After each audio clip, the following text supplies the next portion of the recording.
আমি আজকে চলে আসলাম কেন্দ্রা থানাধীন হেলিপ্যাড মাঠ। গরুর বাজারে চলে আসলাম গরুর দাম কিছুটা যাচাই করার জন্য। তো আপনাকে কি গরুর দাম বিষয়ে একটু আইডিয়া দিব। বলেন আপনার নাম কি? গ্রামের বাড়ি কোথায়? বাইগনি।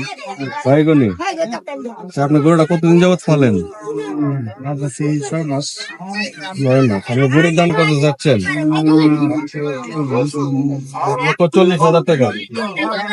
কি দাম হয়েছে? দাম হয়েছে না, আমি দাম চাইতেছি এখন দাম হয় নাই। ঠিক আছে,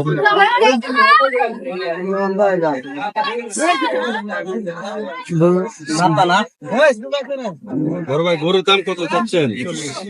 1,40,000 দাম হয়েছে কি? দাম হয়েছে 1,30,000 বলছে।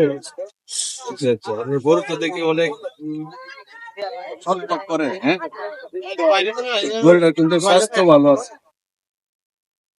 বড় ভাই 1,40,000 টাকা দাম চেয়েছে। 1,30,000 টাকা অলরেডি হয়ে গেছে দাম।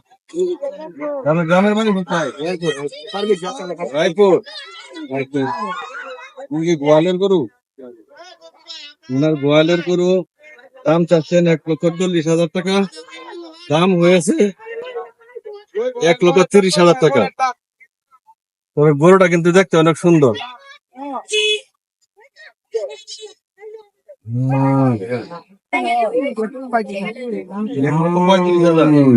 দাম হয়েছে গরু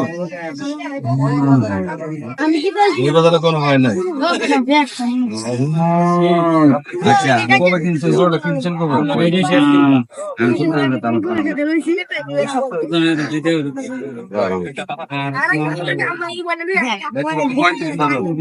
কত হলে ছাড়বেন?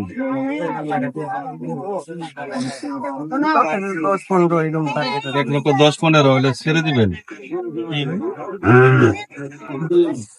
আমি আসছি একটা মাঝারি গরু, ছোট না আবার বড় না। তো ভাই গরুটার দাম কত চাচ্ছেন? বলবো কত চাচ্ছেন আপনি? কত চাচ্ছেন? 1,10,000 টাকা। কত হলে বিক্রি করবেন? আইডিয়া তাহলে ছাড়বো।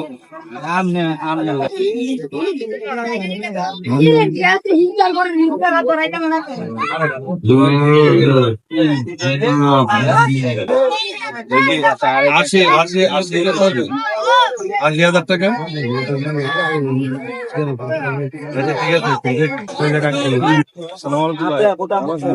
ভাই কেমন আছেন? আপনার গরু তো ছোট, দাঁত কয়টা গরু? দাম 2টা আমনে। ঠিক আছে, কোরবানি চলবে, কোরবানি চলবে, এটা কোরবানি চলবে। 2টা দাঁত কোরবানি চলতো না। কত দাম কত যাচ্ছেন? দাম চাইতে আপনার 80। কি দাম হয়েছে? দাম হইতে হবে, বিভিন্ন দাম হইতে হবে, 60 65 এরকম হইতে হবে। 60-65 হয়েছে। হ্যাঁ, সেটা কুরবানি চলবে, 2 দাঁত যেহেতু কুরবানি চলবে।